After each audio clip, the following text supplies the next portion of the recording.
So the next lecture that I'll be talking about is intraductal lesions of the prostate. And this is a confusing topic. And what I'm going to be covering is prostatic intraepithelial neoplasia, which I've alluded to a little bit earlier in some of the issues, intraductal adenocarcinoma of the prostate, and then a newer concept or lesion, atypical intraductal proliferation, or AIP. And then I'm also going to be talking about how these various lesions have certain mimickers. I'll talk about intraductal carcinoma of the prostate versus intraductal urothelial cancer, intraductal carcinoma of the prostate versus invasive ductal adenocarcinoma, PIN versus PIN-like ductal cancer, PIN and AIP versus central zone histology, and then AIP versus benign cribriform glands and clear cell cribriform hyperplasia. So first of all, high-grade PIN. So high-grade PIN has been around for a long time. It's considered to be a precursor to many prostate adenocarcinomas, especially those in the peripheral zone. And so high-grade PIN is recognized as its architecturally benign glands, meaning they're pre-existing benign glands that are filled with malignant cells. And you can recognize them at lower power. They tend to stain darker than the benign glands. So if you look in the lower right, there's a benign gland with pale cytoplasm as compared to the PIN glands, which look darker. And the reason why they're darker is a combination of darker cytoplasm, more amphiphilic cytoplasm, enlarged nuclei, piled up nuclei, hyperchromatic nuclei. And the hallmark of high-grade PIN is prominent nucleoli. And the threshold that I use is that at using the 20x lens, if I can see prominent nucleoli readily, that's high-grade PIN. If at 20x you don't see them or they're very small and you feel like you have to go to higher power to see nucleoli, do not call it high-grade PIN. There's several patterns of high-grade PIN, starting from flat high-grade PIN, where one sees basically an abrupt transition from benign epithelium to these nuclei that are piled up with prominent nucleoli, but relatively flat architecturally. Here we see a little higher power. The most common pattern of PIN is called a tufted pattern, where we see these slight little mounds of epithelium, little undulations. And very common in PIN is where the nuclei look smaller and more benign towards the center, where the hallmark prominent nucleoli are located around the basement membrane, and you grade the PIN based on what the cells look like out at the basement membrane. With more epithelial proliferation, one gets a micropapillary pattern of PIN with these tall columns of epithelium. They don't have well-established fibrovascular cores to distinguish them from prostatic ductal adenocarcinoma. And again, the nuclei often look more benign in the center compared to the periphery. Low-grade PIN basically stands out at low power like high-grade PIN. The glands are architecturally benign but look darker. The difference is that when you go to higher magnification, 20x, there may be even small nucleoli or indistinct nucleoli. The nuclei are still piled up and darker. That's why it stands out more. This is low-grade PIN. So low-grade PIN, basically, I'm not going to talk about it anymore. We don't comment on it in a diagnosis. It's not reproducible, has no prognostic significance. And if you mention it, it still may worry some patients or clinicians. So if you see something that looks like low-grade PIN, you might register it in your mind, but basically you just call it benign prostate tissue when you sign out that area. In terms of high-grade PIN, how often should you be diagnosing it? It's about 5% of biopsies. High-grade PIN has evolved over time. At one point, we thought it was a major risk factor for increased risk of cancer on subsequent biopsies. Subsequent studies that I and others have done have shown that the risk of cancer following a repeat biopsy of high-grade PIN is really not that much higher than if you just had a benign biopsy. So current practice is if you have high-grade PIN on a biopsy, we do not recommend clinicians to do a repeat biopsy.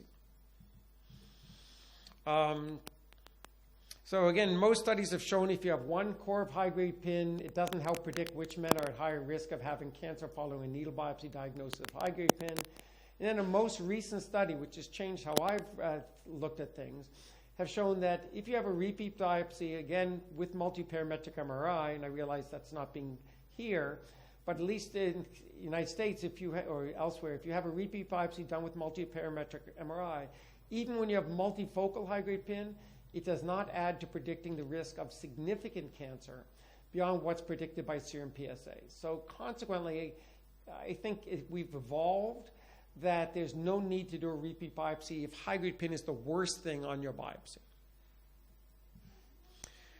Now, the more important intraductal lesion of the prostate has shifted from high-grade PIN to what we call intraductal adenocarcinoma of the prostate.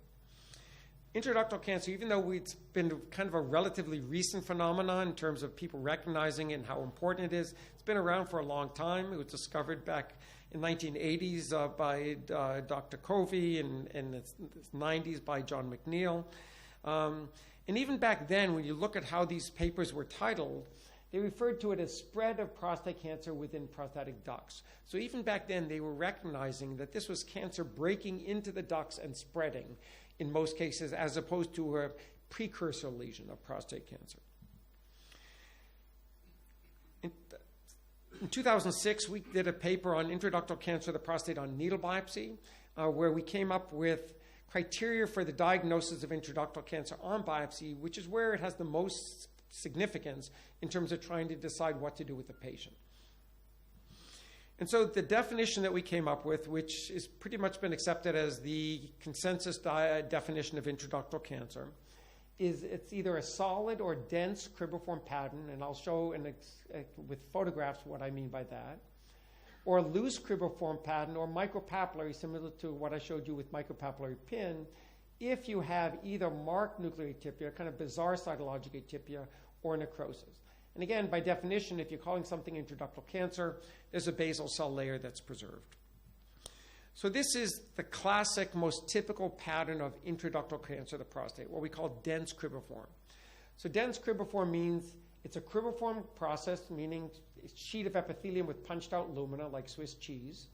But there's more epithelium, over 50% epithelium, relative to lumina. So in this case, it's obvious dense. It's like 80% epithelium relative to lumina. And when you look at basal cell stains, again, these are all basically surrounded by basal cells, showing that this is intraductal, not invasive adenocarcinoma. This is a solid intraductal cancer. It's basically like the ultimate dense cribriform process. Again, just like I described with PIN, sometimes with intraductal cancer, the nuclei looks more benign towards the center. And then there's basically a relatively rare pattern of intraductal cancer, where it's intraductal cancer, where it's not dense cribriform, there's no necrosis, but the cells are just so pleomorphic, much beyond what you would see with high-grade PIN. So, for example, this degree of cytologic atypia far exceeds what you would see with high-grade PIN, but there's basal cells surrounding it. It's not invasive cancer. This is pleomorphic, basically intraductal cancer of the prostate. Here's another example. You don't need a basal cell stain. You can see the basal cells preserved. Again, striking degree of pleomorphism, far exceeding what you would see in high-grade PIN. Intraductal cancer is when you see cometonecrosis, most of the time it's intraductal cancer, not invasive Gleason pattern 5 cancer. This is intraductal cancer with good cometonecrosis. It's important to have a very high threshold to calling necrosis. So if you just see some kind of necrotic or kind of acellular debris, but you don't see necrotic cells and apoptotic cells along the edge, you do not want to call this necrosis. Similarly, this is not necrosis, it's just acellular debris.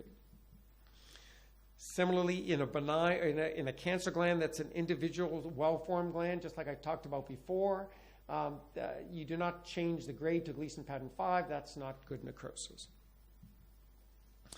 So there's a lot of studies showing on radical prostatectomy that intraductal carcinoma of the prostate correlates with higher grade, larger tumor volumes, greater probability of advanced stage, extraprostatic extension, seminal vesicle invasion, lymph node metastases, independently predicts biochemical risk of progression, and cancer-specific mortality. So everybody agrees intraductal cancer is a bad prognostic feature.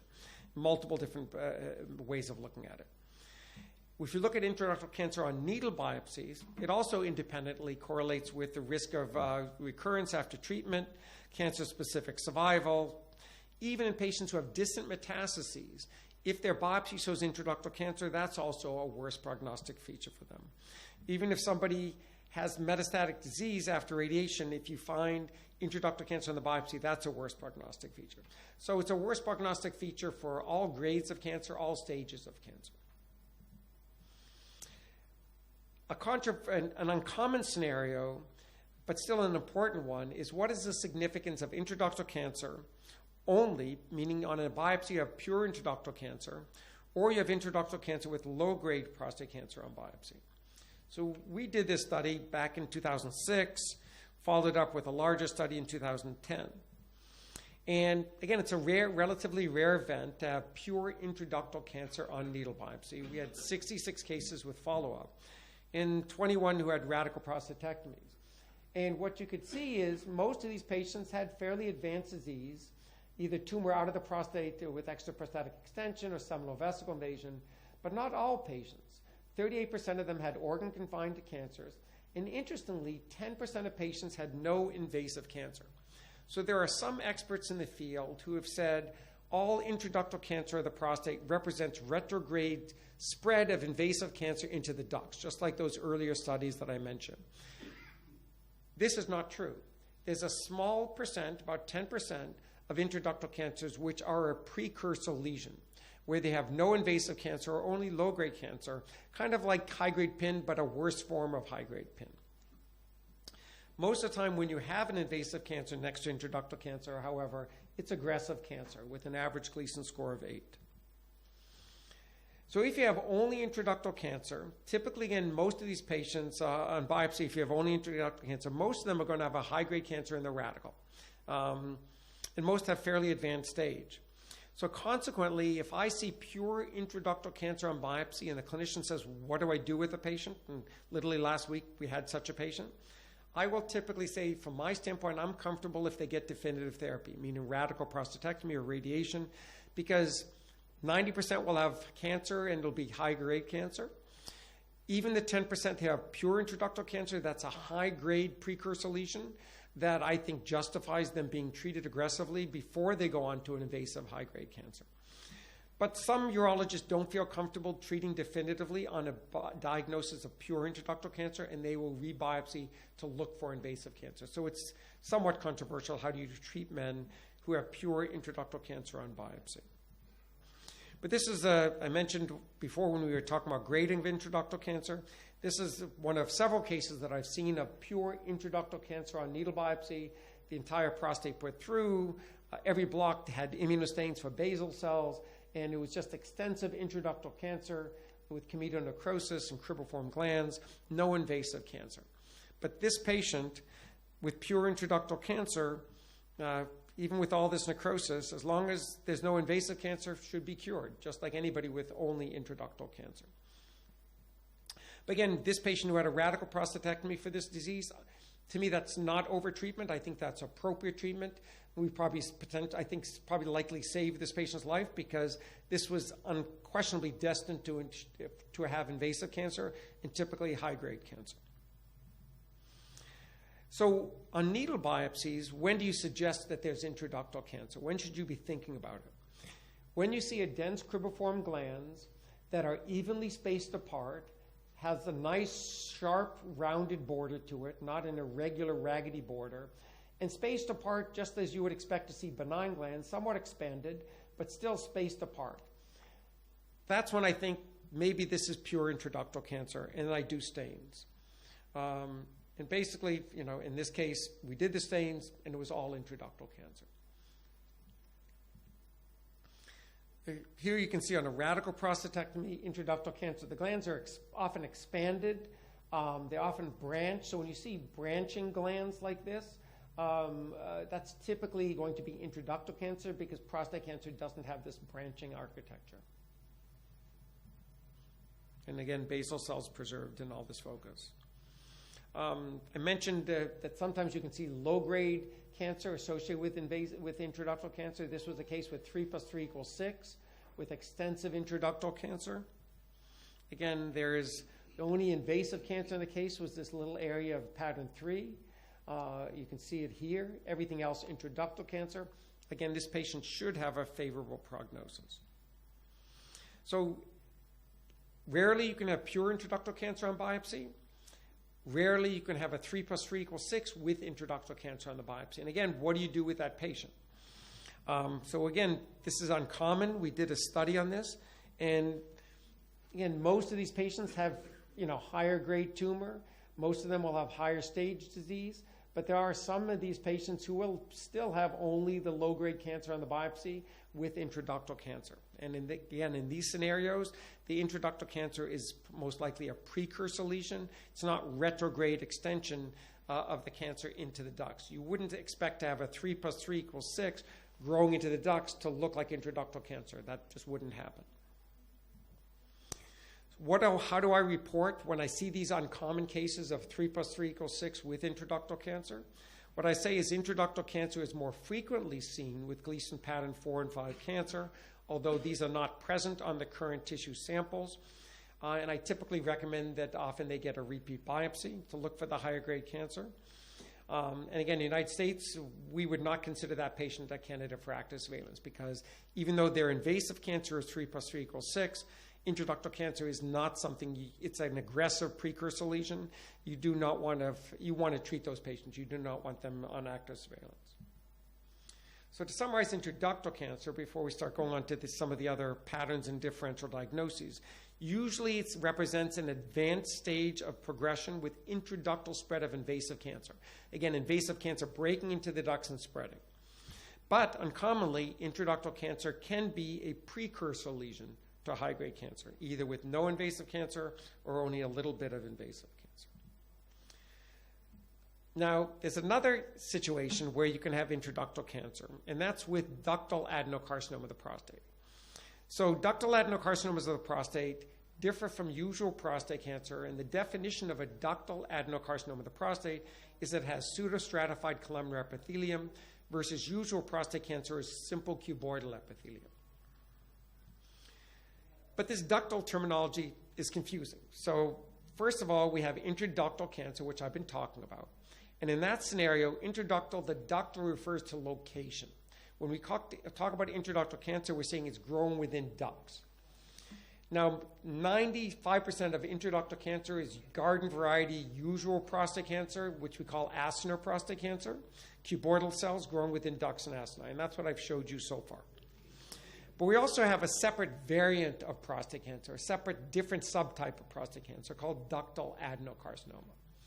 And when we talk about the term ductal adenocarcinoma, we're not referring to location, we're referring to cytology. Again, pseudostratified columnar epithelium. 95% of the time when we're talking about ductal adenocarcinoma, it's an invasive prostate cancer. But just like usual prostate cancer, ductal adenocarcinomas can also grow within ducts. They can break into the ducts and grow, or sometimes in a small percentage of cases be a precursor lesion growing within ducts. So again, entirely analogous with usual garden variety acinar prostate cancer. And when we do the slide seminar, I'll show you a case of intraductal ductal adenocarcinoma. But here's one of the cases just to show you here. So if we looked at this here, what we see is a papillary and cribriform tumor. So again, it's not the usual prostate cancer. Usual prostate cancer is typically not papillary. And if you look at the cytology of ductal adenocarcinoma, this is pseudostratified columnar epithelium, piled up columnar nuclei. That's not the pattern that we think of as usual prostate cancer. It's like initially this was actually referred to as endometrioid carcinoma of the prostate. They kind of look like endometrial glands. But in this particular case, basically there were basal cells everywhere. There's no invasive cancer. So this is a rare case where there was ductal adenocarcinoma as a precursor lesion before it's invaded. Turning now to this newer concept called atypical intraductal proliferation, or AIP. Basically, AIP are, again, atypical glands. By definition, you have basal cells. And it's basically somewhere in between high-grade PIN and intraductal cancer, or has some features of intraductal cancer, but not fully meeting the criteria for intraductal cancer. Often when we make the diagnosis of AIP, we recommend a repeat biopsy because studies have shown that a certain percentage of patients with AIP on biopsy have intraductal cancer in their prostate, which you would want to find out. The most common pattern of AIP is a loose And I'll illustrate that intraductal proliferation with cytologic atypia. So this is an example of AIP. It's not dense cribriforming, meaning the epithelium is less than 50% relative to the lumina. But it's also cytologically atypical. You can see these prominent nucleoli. So it's not going to be one of these benign cribriform mimickers we'll talk about later. So it doesn't meet the full criteria for intraductal cancer, but it's worse than PIN. So basically in the past, we used to diagnose cribriform high-grade PIN. Currently, there is no such thing as cribriform high-grade PIN. If you're thinking of diagnosing cribriform high-grade PIN, that's either intraductal cancer if it's dense cribriform, or it's AIP if it doesn't meet the full criteria for intraductal cancer. Again, when I talked about PIN earlier, PIN can only be flat, tufted, or micropapillary. By the time you get to something cribriform, it's either AIP or intraductal cancer. Here's another example of AIP, a cribriform structure. Again, there are some nucleoli out around the periphery here, so it's not, again, a benign mimicker. But open, loose cribriform, not intraductal cancer. It's something in the past we would have called cribriform PIN. This is now AIP. You can see the luminar fenestrations are much more open relative to the epithelium, but it's still cytologically typical. So this is the AIP. Even this little Roman bridge formation, if that's all you had, that would suffice to call it AIP. Here, a little higher power, AIP, just like intraductal cancer, just like PIN. Sometimes the nuclei look more benign in the center, but you see the hallmark of the cytologic atypia around the periphery of the gland. So now let me go through some of the differential diagnoses that you have with intraductal cancer and AIP. Probably one of the most common is it intraductal or is it infiltrating, for example, pattern 4, cribriform pattern 4 cancer? Sometimes you can see it and recognize intraductal cancer, but you can make out the basal cell layer, like this gland here or this gland here, and you can see the malignant cells filling in. And this definitely looks like, for example, retrograde extension of this invasive cancer that's broken into these ducts. Here's another example of intraductal cancer where you don't need special stains. You can still see the preserved little basal cells, around the outside. Dense cribriform with even a little necrosis. And, if you want to verify it, do the basal cell stains. But sometimes it's not straightforward. Sometimes you look at a biopsy and it's hard to tell what's invasive cribriform cancer, what's intraductal cancer. So again, in terms of immunostains, I only typically do it if it's going to change the grade. Now in this case, looking at this particular focus, this could be intraductal, maybe that's intraductal.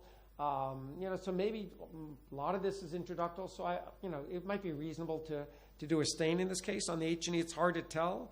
You might favor this as intraductal because it looks a little bit more uniform, but it's hard to tell.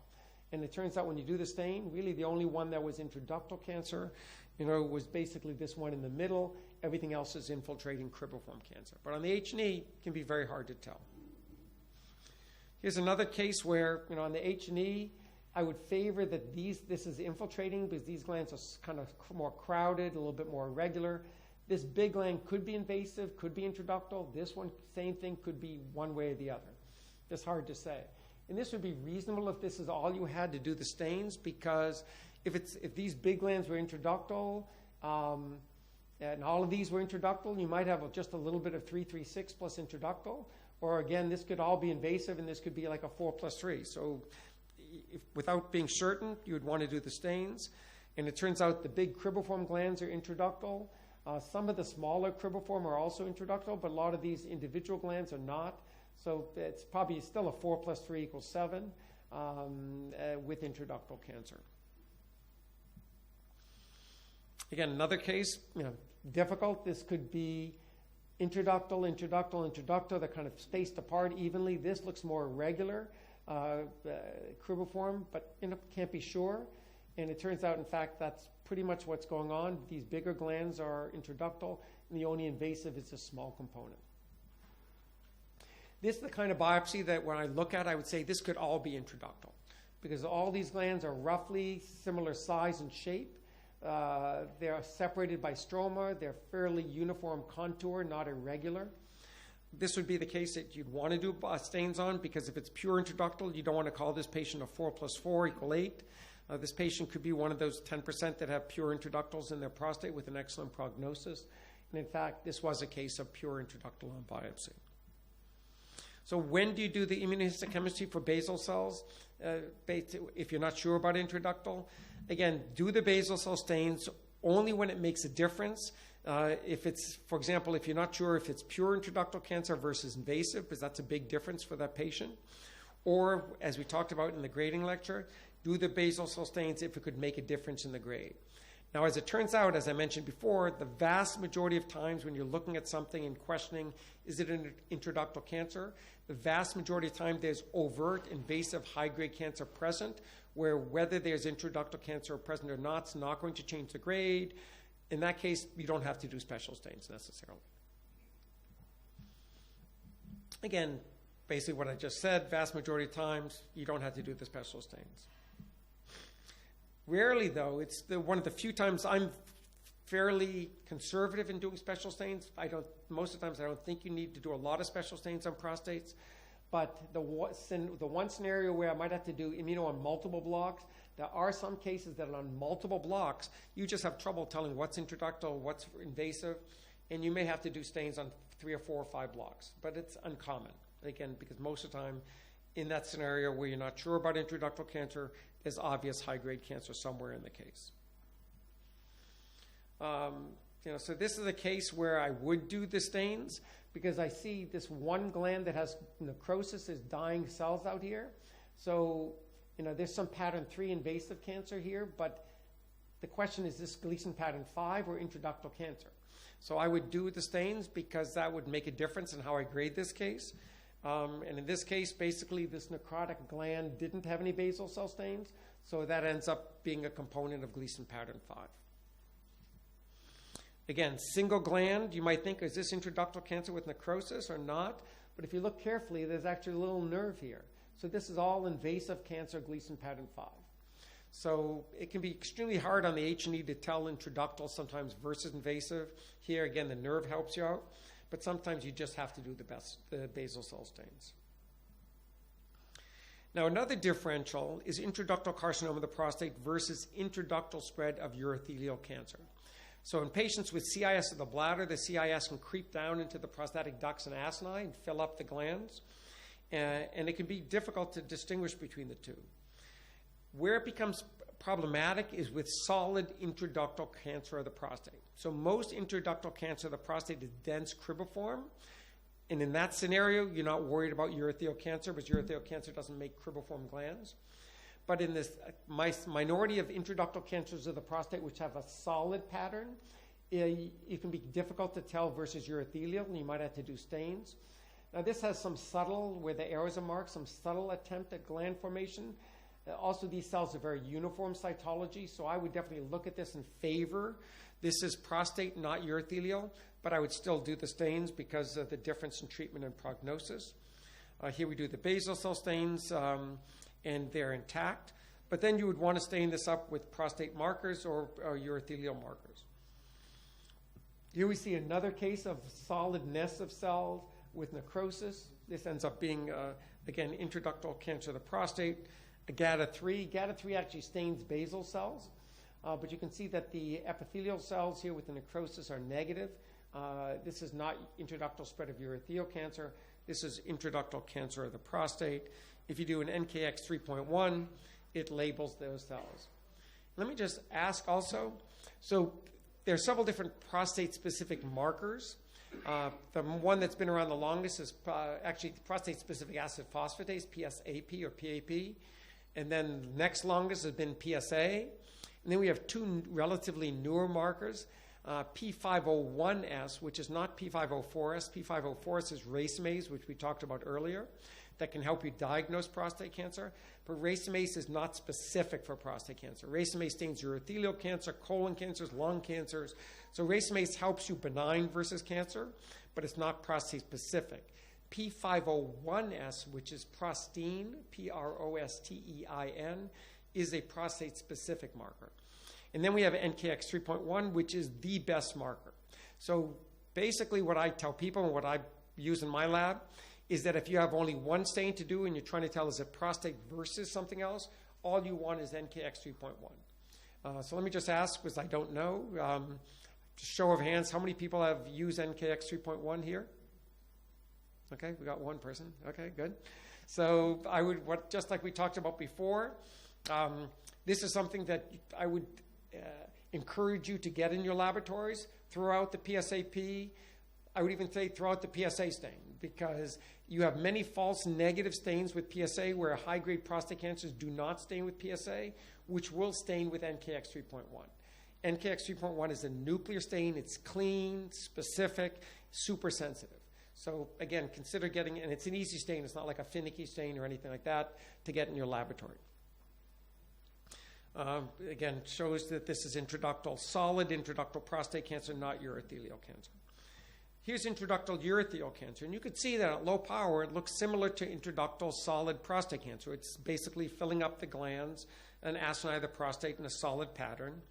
A little bit more cytologic atypia, but it's still, if I had this, I would want to do the stains to prove this is urothelial. Here again is intraductal urothelial cancer growing into the glands. You can see it's partially involved in the gland. Again, a little bit more atypia than you would expect in prostate cancer. But, again, I would do the stains. Here it's starting to show some squamous differentiation, which favors urothelial. And when you stain up intraductal urothelial cancer, so urothelial cancer 2/3 of the time labels with high molecular weight keratin and P63. So in 2/3 of the time, it'll stain everything. But in 1/3 of the time, it does not stain urothelial cancer. And it can look just like intraductal cancer of the prostate, where if you do the high molecular weight keratin, it's staining only pretty much the basal cells. Now, sometimes if you have intraductal urothelial cancer and it's the 2/3 of the case where it labels, you will get this pattern. If you have an intraductal process in the prostate and you stain it up with high molecular weight keratin and it stains diffusely, you know it's not prostate cancer. Prostate cancer never stains diffusely for high molecular weight keratin. So that can be helpful. But again, recognize sometimes if you stain with high molecular weight keratin, it'll look just like intraductal cancer of the prostate. So the better thing is to use as a marker is GATA3. So GATA3 is not entirely specific. I'll show you an example of a prostate cancer that has aberrant GATA3 staining. We did a study on it. So it's not a good, GATA3 is not as good a marker for urothelial. It's not as specific as compared to an NKX 3.1, which is very specific for prostate cancer, does not stain urothelial cancer. But if I have an intraductal prostate process and I'm trying to say, is it intraductal spread of urothelial versus intraductal prostate cancer, I'll do a GATA3 and an NKX 3.1. Again, between those two, it should be pretty straightforward. So before I get into AIP and some of its mimickers, let me summarize intraductal cancer. It looks different than high-grade PIN. We've gone through how it's different than high-grade PIN. It's associated with high-grade cancer, adverse pathology at radical prostatectomy, adverse prognosis with other treatments. Most cases, again, it's an advanced stage of tumor progression with intraductal spread, but rarely it's an in situ cancer. And again, from my standpoint, I feel justified treating these patients with intraductal cancer on biopsy, those uncommon patients who have pure intraductal cancer, even if you don't document infiltrating cancer. So now let's talk about AIP and PIN versus some other mimickers. One is central zone histology. So up at the base of the prostate, near the seminal vesicle, is a zone of the prostate called the central zone. The importance of the central zone from a diagnostic standpoint is that it looks different than the rest of the prostate. And it looks different in a way that can mimic PIN and it can mimic AIP. The way it looks different than the rest of the prostate is the central zone has the pseudostratified columnar epithelium, not the simple cuboidal epithelium. You can recognize central zone because it often has very pink cytoplasm.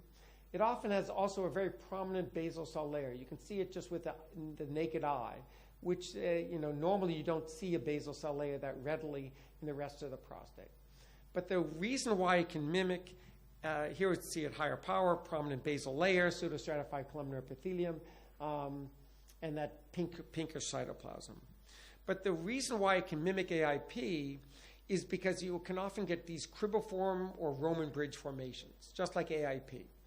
The difference between AIP and central zone histology is the central zone is benign prostate tissue. There is no cytologic atypia. You don't have a large nuclei with prominent nucleoli.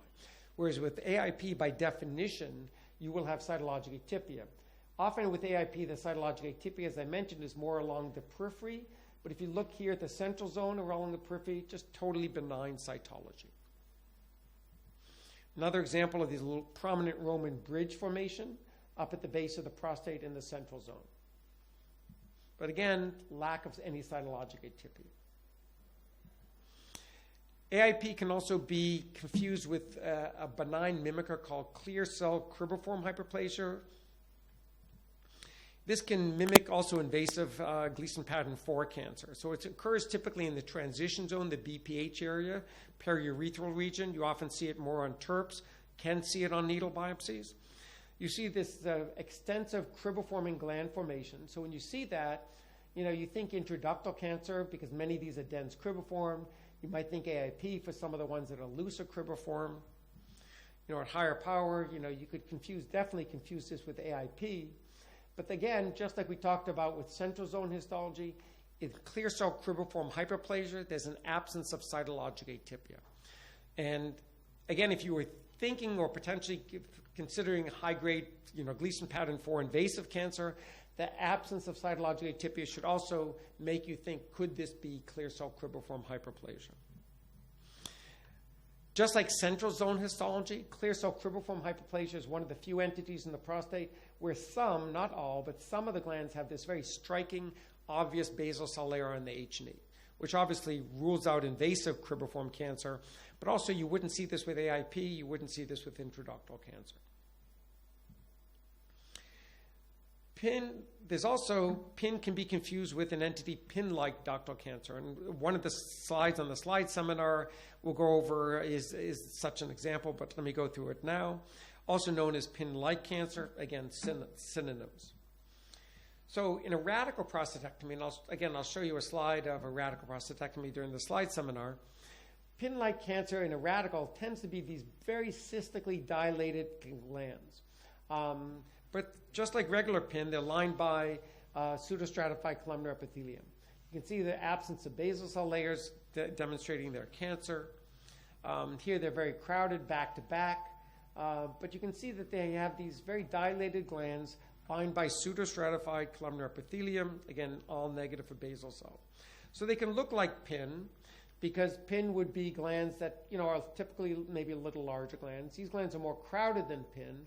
But obviously, the fact that all of these glands are entirely negative for basal cells rules out pin. So the only way that you can really reliably distinguish pin-like ductal cancer versus pin is with the absence of basal cells in a large number of glands.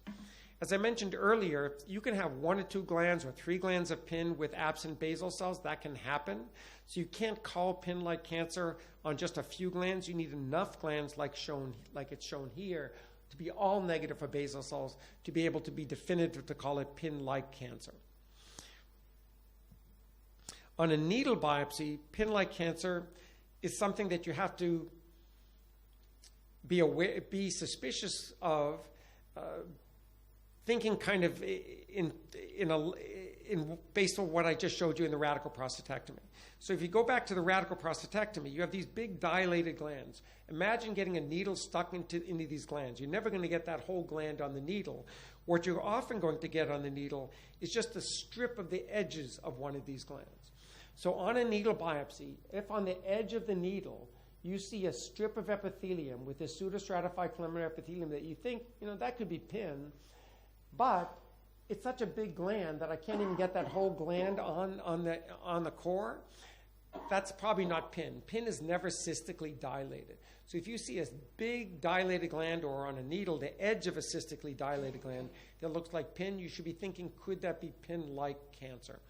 And when you do the stains, again, they're going to be negative. Here's another case of pin-like cancer. Again, this looks very much like pin, but if you look on the top of this core, you can see, again, this strip of epithelium going along the edge. That's a huge dilated cystic gland, a part of a dilated gland that you would never see in pin.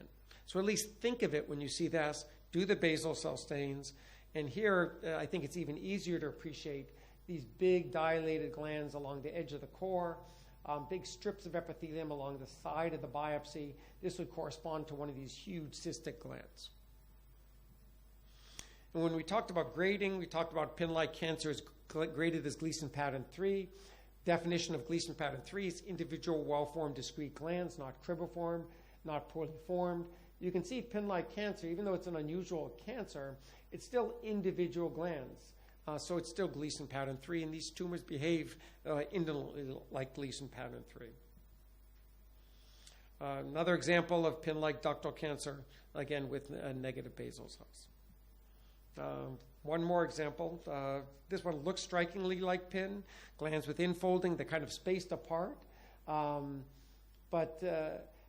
Again, these glands cystically dilated along the edge should raise the question, could it be pin-like ductal? And then the stains can verify it. AIP can also be confused with just cribriform benign glands. So it's not necessarily cribriform hyperplasia. They're not crowded cribriform glands. They're not up at the base of the prostate. They're not central zone. Sometimes you just get benign glands that have a little cribriform formation, a little Roman bridge formation. No cytologic atypia. It's not AIP. You would just sign this out as benign prostate tissue. But be aware that benign prostate tissue sometimes can have cribriform glands entering into the differential diagnosis of AIP. Here's another just totally benign gland. Now, this is a little bit more confusing, this image, because you might look at this kind of at a quick glance and say, oh, I see some nuclei with prominent nucleoli at the edge. Is this AIP? Why is this not AIP? The answer is these are basal cells. So the problem is basal cells commonly have prominent nucleoli as opposed to the secretory cells. So when you see prominent nucleoli at the edge of the gland, what you have to ask yourself, are they prominent nucleoli in the secretory cells, which could be intraductal cancer, could be AIP, or is it just prominent basal cells with prominent nucleoli, and this could just be a totally benign gland? And the difference is that there's basically a sharp break between these benign gland cells on the top and these basaloid nuclei. And also the basaloid nuclei here kind of look a little bit more grayish versus the more reddish violet on the surface. So to summarize, there's a wide spectrum of intraductal, intraacinar lesions in the prostate. Some of these are precursor lesions we've talked about, high-grade pin, a subset of intraductal cancer. Others reflect a spread of invasive cancer, 90% of intraductal cancers. And when you talk about these precursor or these intraductal lesions that I've mentioned in this lecture, some have very low risk of association with prostate cancer, low-grade pin, even high-grade pin. Some have a high risk association with aggressive prostate cancer, like intraductal cancer. And so we have to distinguish between these various intraductal lesions and also separate them out from these either prostatic mimickers, like clear cell cribriform hyperplasia, central zone, and non-prostatic mimickers like urothelial cancer. So I'm going to end this lecture a little sooner because the next lecture is a little longer of a lecture when we talk about kidneys. So we'll deal with that shortly.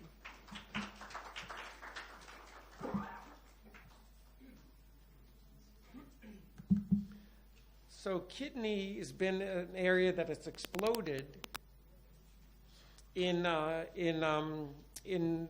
number of new lesions that have come about and kind of our change in how we diagnose lesions.